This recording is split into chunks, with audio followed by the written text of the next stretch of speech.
When I put my uniform on, I'm ready to help someone on the worst day of their life. Oh. It's the ambulance here, mate. As soon as we arrive, they just know they're in safe hands and that we're going to do everything we can to help them. Does that feel better? Yeah? I wouldn't have guessed you were 104. I genuinely think laughter is the best medicine. Let's go. Teddy wants to go. You're very brave. To know that you bring someone that's very unwell to hospital and they get better. It's one of the best feelings in the world. I promise I'll look after you. Second to God, these people. Let's get you in the ambulance, eh? I feel really proud to wear this uniform and I feel really proud to be a paramedic. On this episode of Paramedics, a courageous survivor She's suffering from a really deadly disease. faces up to her toughest challenge yet. And Biss's heart goes into rhythm where she doesn't have any pulses anymore. So she is technically dead. Can you hear me? A crushing leg injury 90 degrees, out. Instant stomach turning. threatens the career of a budding motocross champion. I'm immediately concerned that our patient has done some significant injury to herself. I need some exercise. I'll ride it home for him. And paramedic Aaron proves even good Samaritans can have a bad leg day. Didn't sign up for a hill. We're gonna cheat.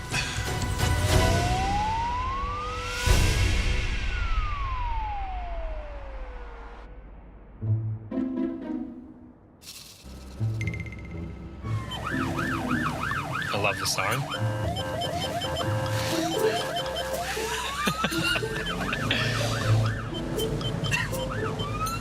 How can you not find that funny? After 11 years on the job, intensive care paramedic Bill still looks forward to every day at work.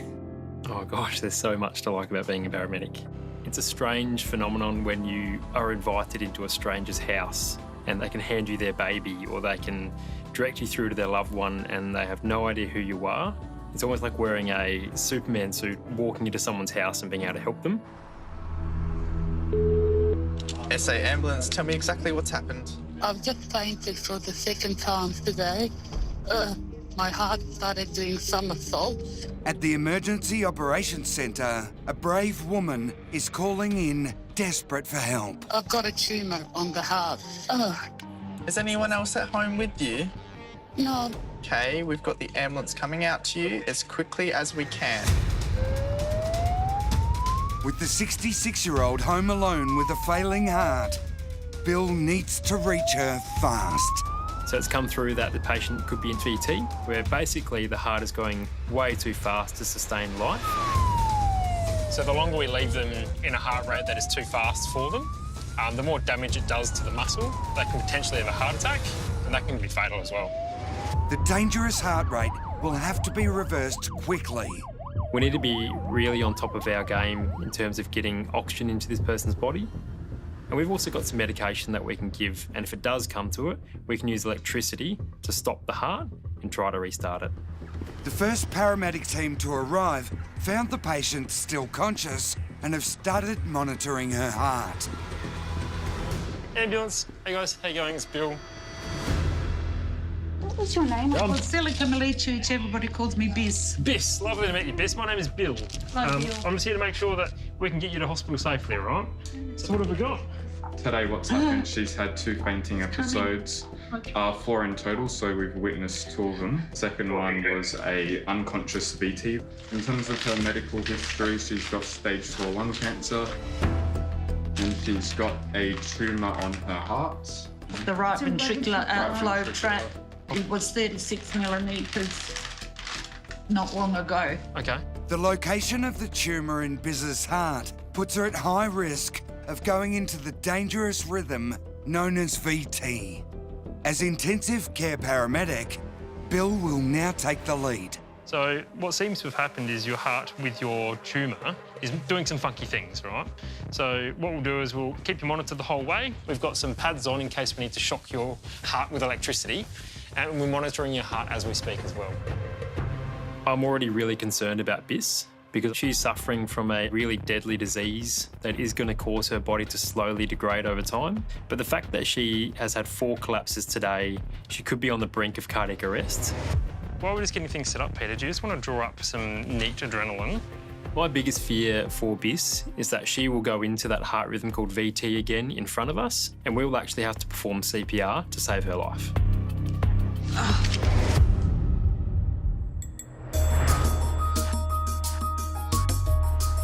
What are we having for lunch today? Do you bring anything? Well, you didn't eat the lunch I made for you yesterday that I packed for you. I didn't get a chance. Paramedics Chris and Sam are just starting their day shift. After a recent separation, Sam has moved in with his best mate. Have you paid your rent to the divorced men's shelter? I didn't know food was included in there. I have made my donation to the shelter. And I'm still not sure who coined this, but we call it the divorced men's shelter because it seems that either one of us seems to shelter the other one when we're going through a divorce.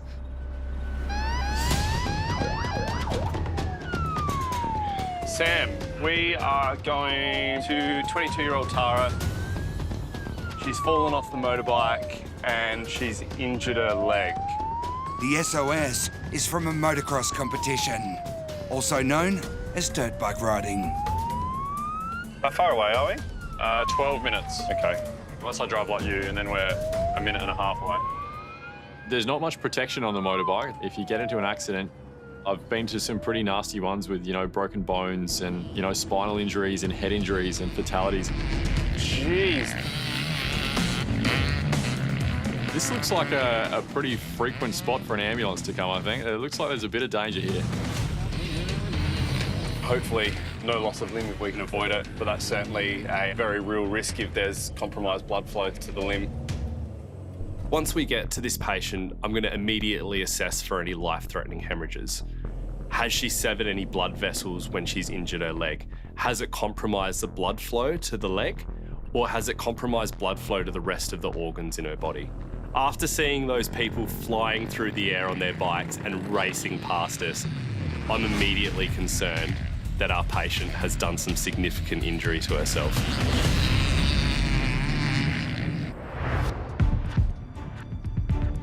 So the plan is chair, bed, hospital.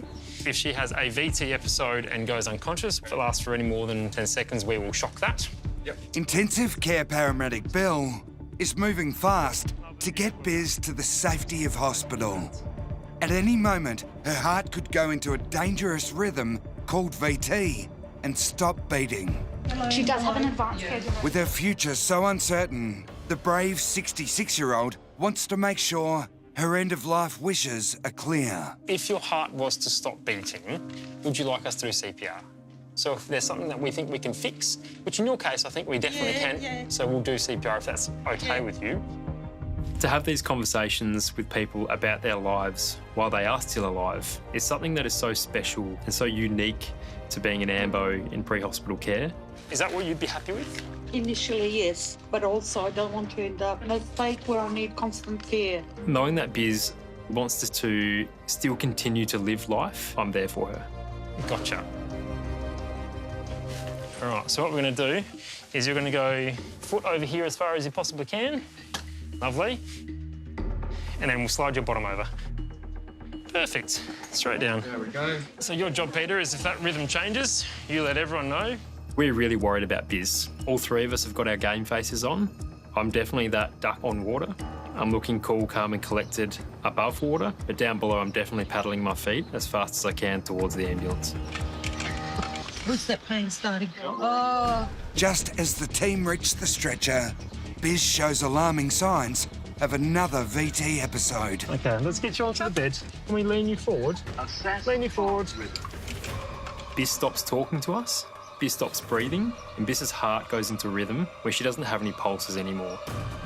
All right, do you want to press charge? We'll get it nice and flat. You're OK. You're all right. Can you hear me? Biz is what we classify as pulseless VT, so she is technically dead. Can you hear me?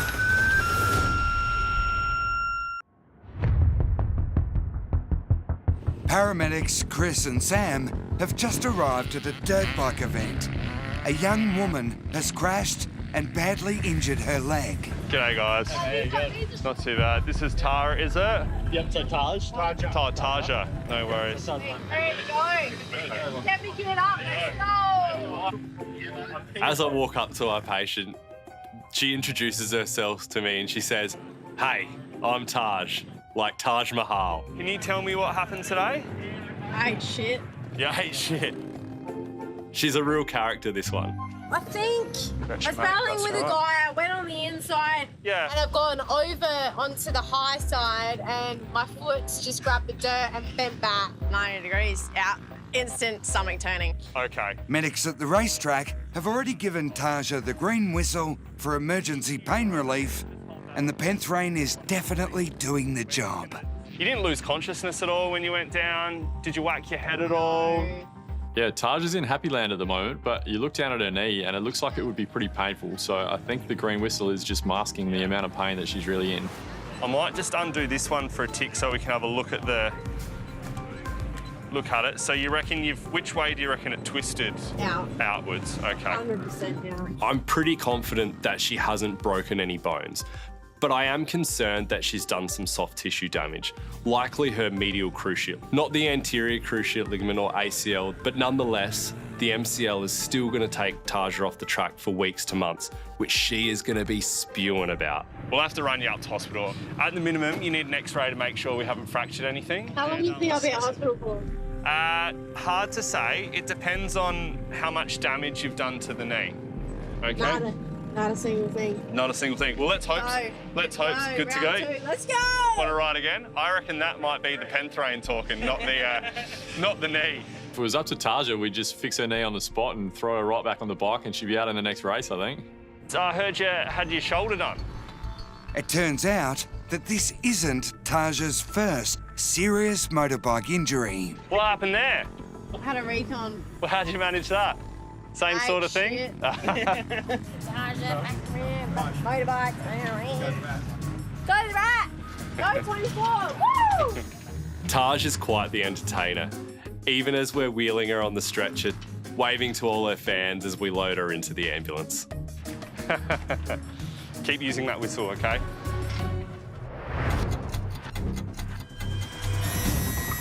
Biz, can you hear me? Can you hear me? Just one second. Bill and the team are desperately trying to restart Biz's heart after it stopped beating due to a condition caused by a heart tumour. Yep, let's shock that one. Yeah. Everyone's safe? You're okay. You're doing very, very well. Yeah. They have now literally brought the 66-year-old back to life. Biz, how you going? You're okay. Heart of beating. What was that? You just got shocked. We gave you a little bit of electricity through your chest to get you out of that heart rate. When you're dealing with people's lives, there is a lot at stake. And with Biz, we've already had the conversation that she does want to live. And if we can give her a good quality of life, then we need to do things as fast as we possibly can. Who's this person to the right of you? Adriana. Adriana, you need to sit down and have a bit of a recharge and rest. Even on her back, with her heart doing funny things, she's looking after you, Adriana. Beautiful. I think we're all set. The first thing that Biz thought about wasn't herself. She actually thought about her friend to make sure that she was okay before she went to hospital, which is hugely selfless, especially for a person that quite literally came back from the dead. So airway, we're happy with airway. How are you feeling? All right. Good. Do you know where you are? Still in front of my house, I think. Very good. If I have a stroke, don't revive me. Not with the lung cancer and everything. That's okay. So No, don't I just even. felt something. That's because we gave you some electricity through your body. So your body will be feeling very strange right now. By giving Biz electricity, we're actually not in any better situation. We're at least 10 to 15 minutes from hospital, so we need to get her there, knowing that the primary cause, potentially being this tumour in her heart, is still there. So the danger of her going unconscious and dying again is very real. I think we're ready to rock and roll. Let's head to the right.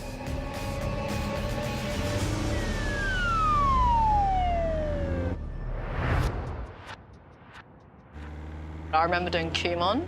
What's that? All the Asian kids did Kumon. Good friends Nee and Carlos first met at uni a few years ago, but there's still some things they don't know about each other. It's like a math and English kind of school.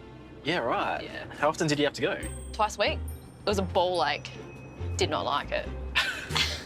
What I like working with Nee is that she just doesn't hold back. So whatever she is thinking, she says it out loud, and it's just, it leaves me in stitches. Being direct is very much a Vietnamese kind of thing. I think I learnt that a lot from my mum. Hey, Mum. Oh, hello, Mum. Growing up in a market garden was very different to your typical normal childhood. When we were younger, we'd always come out here with Mum and Dad and help them. Mum and Dad arrived late 70s, early 80s. They literally had not a dime in their pocket. They worked really hard to get where they are now. Mum really wanted all of us to be successful, become doctors at one stage.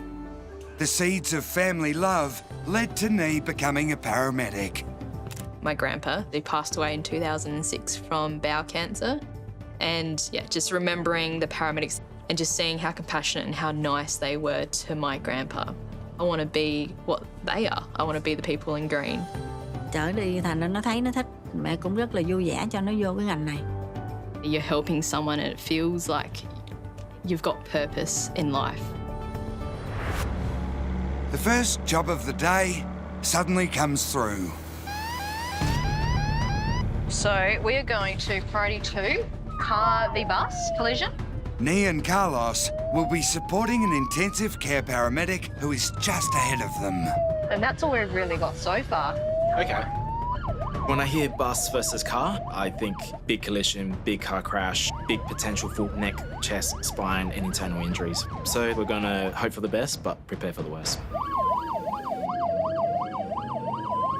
Pretty big mechanism, that.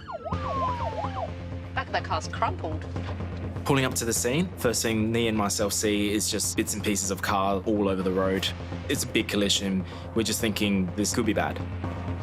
Massive. While the bus driver is assessed by another crew, Nee and Carlos's patient is still in her vehicle. Hey mate, how you doing? How are you? Yeah, not too bad. This is 39-year-old Fung. Hello Fung, my name's Nee. Nice to meet you. Any LOC head striking? No LOC, no head strike. Was wearing a seatbelt, has just taken it off. Just complaining of just left lateral neck pain. Okay. That is all. Can I have a feel of your neck? Yeah. Is there any pain? On that side to that up is pain. Yeah, okay. I think Carlos, just maybe just precaution, yeah. The second I walked up to her, I asked her, have you got any pain anywhere? And she said, in the back of the neck. So that automatically sets off alarm bells because pain in her neck could cause massive repercussions in terms of her quality of life later on. Don't move, just stay still, stay still.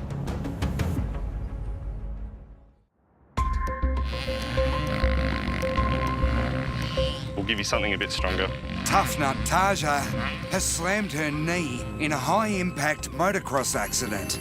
Paramedics Chris and Sam are getting ready to take her to hospital. All right, I'm going to come and jump up next to you. We'll try and get you some more pain relief, OK?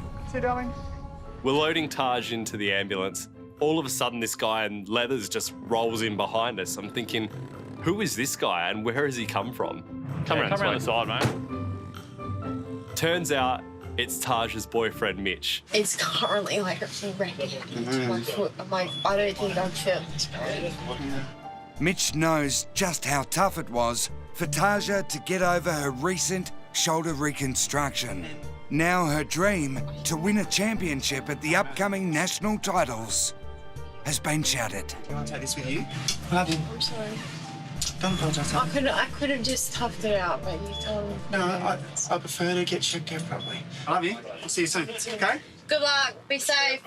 Not only is this girl tough as nails and got such a high pain tolerance, but she's also the most understanding and supportive girlfriend. She's told Mitch, yeah, I'll be right. You go off and race. Don't worry about me. I'll see you later. Oh man, my shoulder. Like the surgeon was like, it's gonna be bad. Oh my, I didn't think it was gonna be that bad. So I went back there for a 3-month checkup. Physio there was like another 8 weeks. I'm like, yeah, nah, that's not gonna float with me. I feel like Taj is one of those people that listens to all the medical advice, but Taj is always going to do what Taj wants to do. Who lives at home with you? Is it Mitch? Yep, cool. How did you guys meet?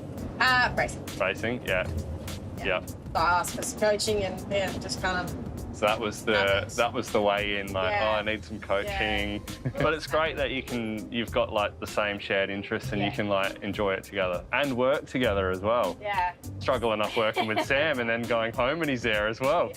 I think sometimes when Chris tells people that we live together, they might take it the wrong way. We told one guy that we were housemates and he's going, oh, that's very nice for you boys.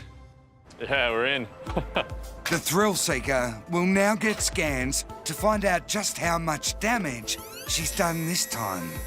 I love Taj's attitude of just getting on with things, not letting injuries hold you down. But I feel I need to give her the big brother talk, and I tell her she has to stay and listen to what the doctors say. Because if she doesn't get this treated, it's just going to end up in her likely having arthritis and not being able to ride bikes in the future.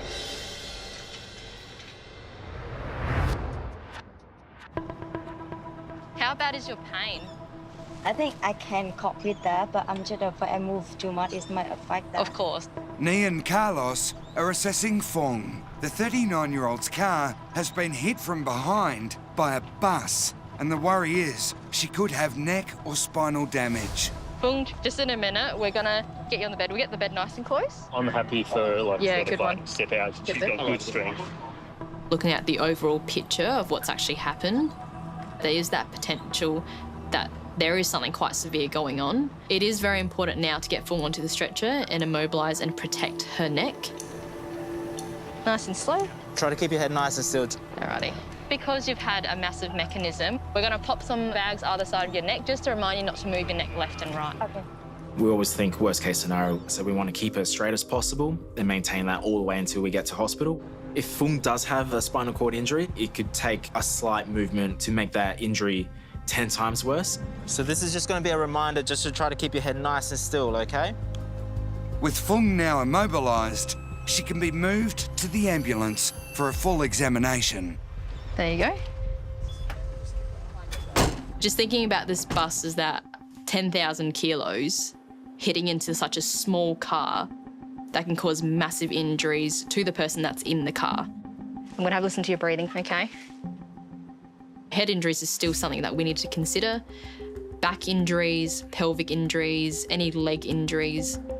Okay, that looks pretty good. There's no obvious signs of major injuries, but internal trauma is still a concern. We need to get her to hospital quite quickly so that we can rule out any internal injuries. If a bleed is discovered on Fung's brain, it could be catastrophic and she could deteriorate quite rapidly. So, Bill, just a heads up, we're 5 minutes out. About 5 minutes out? Yeah. Cool.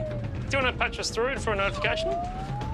Intensive care paramedic Bill is rushing his critically ill patient Biz to hospital. We're an ICP crew coming to you Friday 2 from North Adelaide. A tumour is causing Biz's heart to go into a dangerous rhythm called VT. Bill has already restarted her heart once. At any moment, it could stop again. This is definitely not a comfortable drive to the hospital. With most patients, you can talk about their lives and their kids and their work. This drive, I've got one eye on the monitor and I've got one eye drawing up medications just in case she does go into that dangerous heart rhythm again. What happened the first time this morning? Talk me through it. Went to get off the toilet, ended up on the floor.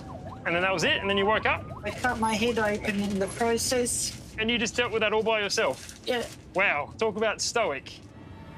Here it comes again, the pain. Just as we're about to arrive to the hospital, Biz has gone back into that fatal heart rhythm VT. You're doing very well. Just keep talking to me, Biz. No. Biz has gone unconscious for a couple of seconds. We've charged the monitor. So everyone's clear. Yep. No one's touching the chest. We're going to charge. Yep. Just before we're about to shock her heart. Yep. Biz. I called out her name. Biz. Yeah. No, she's with us. No, it's okay. So we're going to cancel. Biz, can you hear me? Yeah. Beautiful. You can hear me. Lovely. So thankfully, we didn't have to give her electricity straight away, but she still wasn't completely in the clear. Well, we've still got pulses. Biz definitely isn't out of the woods. Can you open your eyes for me? We're at the hospital. Yeah. OK, we're going to go inside. Right, you happy with that one? Yeah. So we can put that on the back of the stretcher. We've done our job in keeping Biz alive. I know that Biz's journey has only just begun. How you feeling, Biz? The likelihood of her going back into this fatal heart rhythm is extremely high.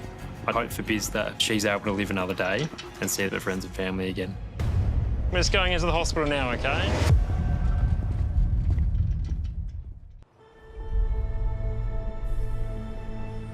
You're not in pain anywhere else, just that neck pain. Yeah. And 10 being the worst pain you've ever had in your life, and 0, no pain. What is it on that scale? 10. OK. 39-year-old Fung is in agony after the car she was driving was hit by a bus. What does it feel like? I think aching pain, like. An aching pain? Yeah. Paramedics Nee and Carlos are now taking her to the Royal Adelaide Hospital, where scans will be needed to confirm what damage has been done. Fung is a Vietnamese name. Do you make Vietnamese food? I'm an auntie make. I eat. Same.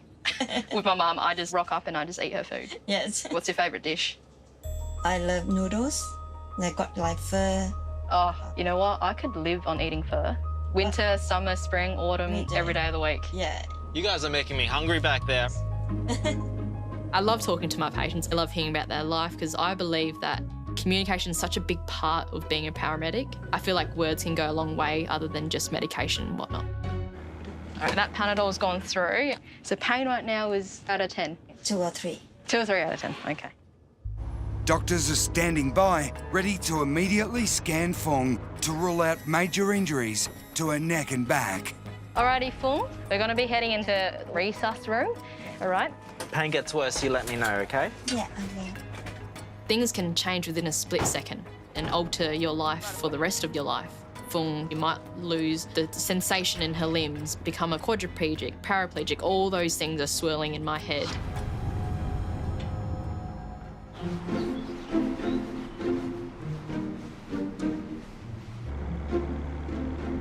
It's my friend's birthday tonight, and I keep getting like all the Instagram stories of them having a little party. And the Snapchats of everyone doing fun things. Oh well, you know, that's the life we chose. Shift workers? Yeah. Aaron and Laura are feeling a bit of FOMO on the night shift. And you know, it's not all bad like having the weekdays off, but I feel like every now and then when you're working those Saturday nights, you get a little bit jealous.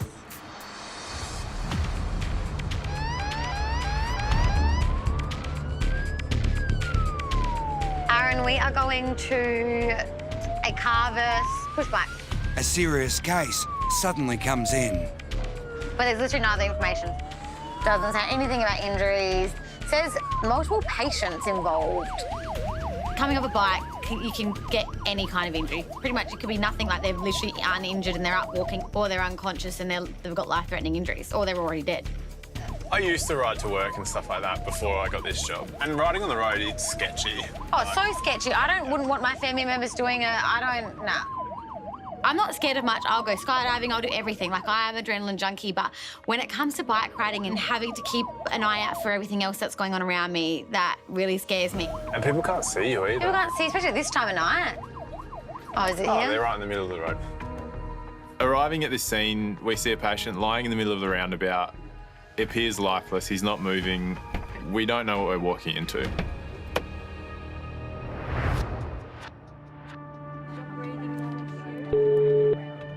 SA ambulance, tell me exactly what's happened. 54-year-old gentleman fell about 2 metres from a tree.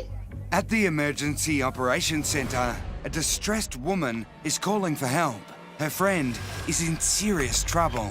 Not able to walk at all, not able to move. We'll get him checked out, so I've organised that help for you. So it's come through as a 74-year-old gentleman who's fallen 2 metres out of a tree 2 days ago. Oh, wow. Now struggling to move and walk, query fractured ribs. New work partners Georgia and former Olympic diver Ben are rushing to the critically injured patient. So I know this is 2 days ago, but if he's broken a rib, he's been up and moving about. If that rib has been causing damage to his lung tissue, He could be essentially leaking air into his chest cavity and collapsing his lung. Yeah. A collapsed lung is where the actual outside of the lung tissue has a hole in it. And what that does is every single breath you take squashes that lung smaller and smaller and smaller, and therefore that lung collapses. It not only can kill you, but it will kill you. Clear lip. Thank you. We still need to assess head and neck and back as well. Hiya. Hello. My name's Ben, this is George. I'm Doris. Graham and I've been friends for a long, long time. Oh, bless you guys. Graham's close friend Doris has not left his side since finding out about the accident. Hello, sir. Oh, jeez. Graham, tell me what's happened. Well, I was cutting a branch off. Yeah. And when the branch came down, it knocked me out of the tree. Right. And I landed pretty well flat on my back. What were you up there cutting a branch with? Chainsaw. Chainsaw? Yeah. So not only was he up a tree 2 meters high, he was chainsawing a branch off, fallen flat on his back with a chainsaw above him. I don't know how lucky this man is not to have done something like chopping his leg off, or even worse, chopping his own head off. If you could rate your pain from 0 to 10... At its worst, I'd give it a 10. Yeah, and that's when is that when you take a deep breath or move? It stops me dead. Right, okay. To be in this much pain, we were concerned that you've, maybe done something a little bit mischievous to your lungs, collapsed your lung. I'm gonna have a listen to your chest. Now my concerns for Graham is that he's potentially broken his ribs from this fall. And if that's the case, they could be poking into his lungs. So now I need to make sure that he's actually got air moving in and out of those lungs. Big breath. Yeah, sorry. Oh, no way. Sorry, mate. I've got a respirator of about 30. Sure. Your breathing's a bit shallow. Yeah. I kind of feel like... I try and inflate. Yeah. Fully. That's when... Yeah. Oh, jeez. Graham's got a respirate of 30, and that's double what it should be. A normal person only takes about 12 to 15 breaths in a minute. So he's working twice as hard, and there's got to be a reason for that. I'm just going to push very gently. How are we doing through there? Painful? Oh, don't push any hard. No. So essentially, we'll have to take you to the hospital. You're going to need an X-ray. We're ready when you are. Well done. Oh, good stuff. Yeah, how are we going? Oh, Jesus. Yeah, how do you feel? Wobbly-wise, okay? Look at him, he's off. He's like an athlete. Look at him go. They just don't make him as tough as they used to. Graham needed to ring us 2 days ago, and he actually hasn't even called us. Doris is concerned at the way he is now. So if it was up to Graham, I don't think he would have ever called the emergency service or even seen a doctor. All good? Yeah, all good. My main concern is, has he actually broken his ribs, and now has that caused a punctured lung? That is a huge medical emergency that will potentially need an operation to fix immediately. I'm ready to head when you are. No worries.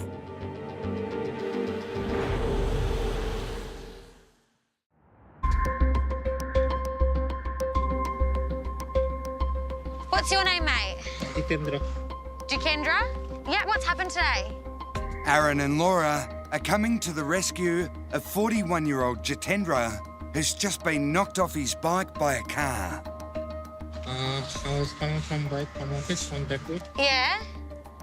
Okay, so you were coming this way and the driver coming this way. Do you know how fast he was going? You're not sure.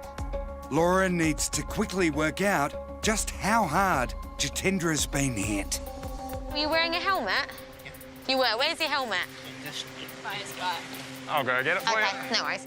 At bike accidents, we always ask to see the patient's helmet. It just gives us a really good indication if they have struck their head, how hard, is their helmet cracked, and it gives you a bit of an idea of how serious someone's injuries could be.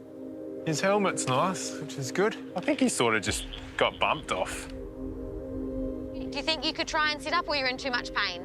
Yeah, I can sit up. Do you want to try and sit up for me?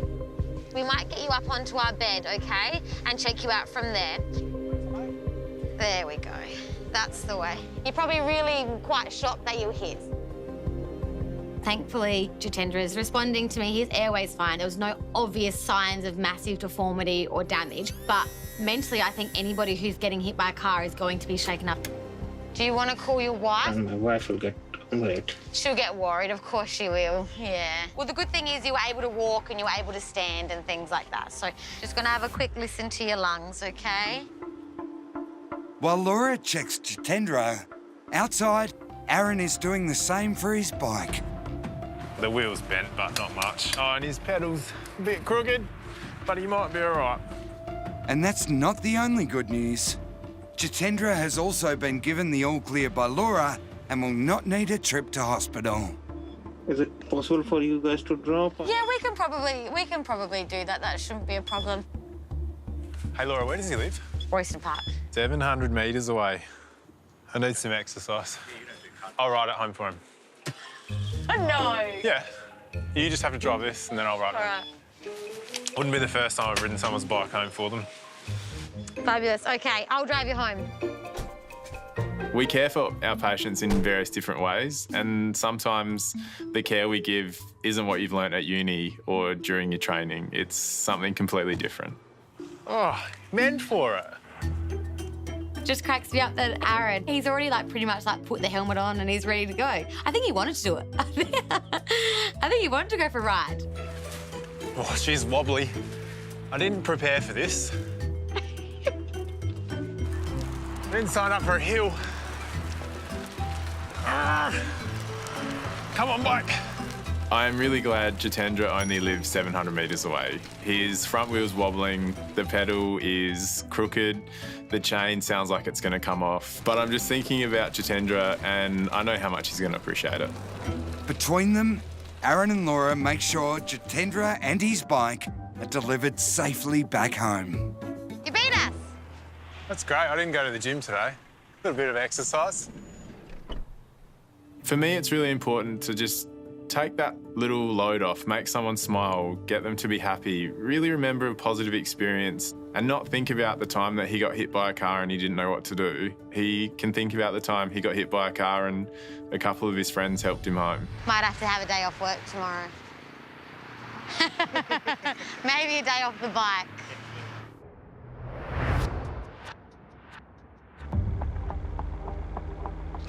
You still look like you're struggling, Graham. There's no tick box for bravery. Use the whistle when you need to. Ben and Georgia are keeping a close eye on Graham as they rush him to hospital for a suspected collapsed lung. The stoic 74-year-old was up a tree with a chainsaw when he plunged 2 metres to the ground. Do you feel like your breathing's more difficult right now? When we hit a bump, yeah, I get a slight spasm of pain. And Graham's putting on a really brave face, and yet his respirate's rate's still high, his heart rate's high, his oxygen level's low, and he's still struggling to speak. I'm still concerned that air potentially is leaking from his lung into his chest, which is a life-threatening injury.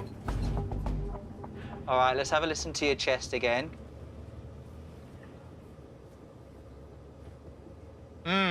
Your breathing's very shallow. Your oxygen levels aren't too flash, if I'm going to be honest. We've still got equal chest rise and fall. All right, we're almost there. Graham meets level 1 trauma. This is a golden ticket to resus. He needs an x-ray as soon as he possibly can. And he also needs a team of doctors to assess him because of the nature of his injuries and how serious they can be. How are you feeling, Graham? okay. Promise me you won't be climbing trees with a chainsaw. You're a worry, Graham. I know, yes. You're not the first person to say that. My hope for Graham is that he hasn't got a collapsed lung and he doesn't have any internal injuries. Hopefully, Graham learns his lesson from being out on his own, 2 meters up a tree with a chainsaw. I just don't think he will. All right, we'll get you in.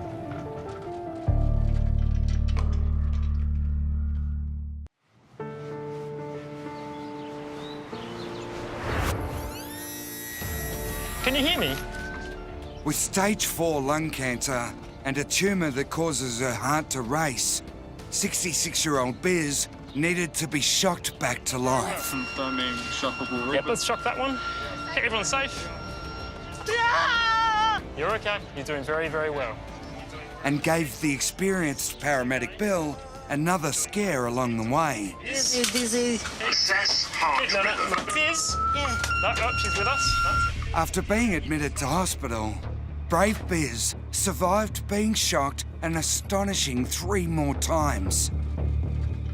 After a few days in intensive care, she was allowed to return home. Can you tell me what happened today? I ate shit. You ate shit. 6 weeks ago, tough nut Taja crashed her bike during competition. The first time back since a major shoulder reconstruction, the 22-year-old was worried this accident could be the end of her riding career.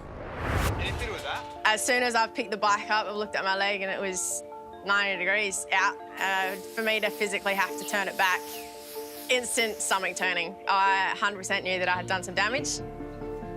This time, the 22-year-old was lucky. Diagnosis? A high-grade tear of her medial collateral ligament. I'm pretty stoked that I didn't do my ACL. It's just a brace for 6 weeks. I wasn't looking at surgery. I wasn't looking at 12 months. So that was, yeah, pretty good for what could have been a really bad situation. Sadly, Taj is going to miss out on the national championships. For now, the go-getter can only sit on the sidelines and watch her partner Mitch show off. Pretty jealous. It sucks.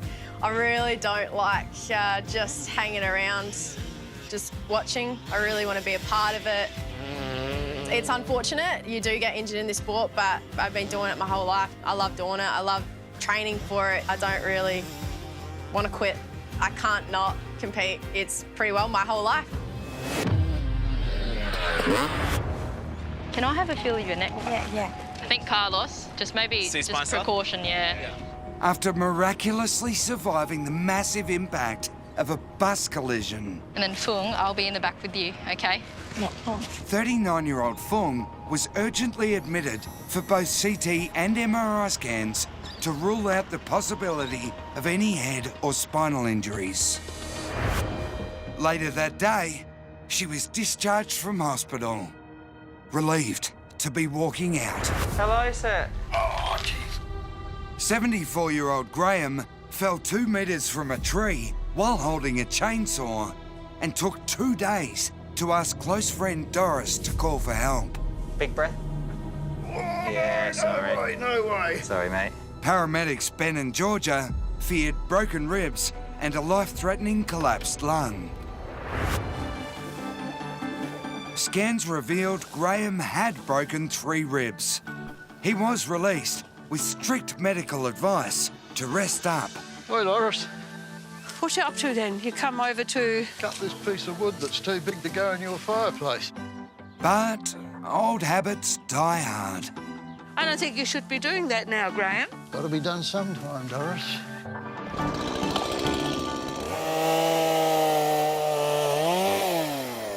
Can we leave it at that now? All right. OK, let's go.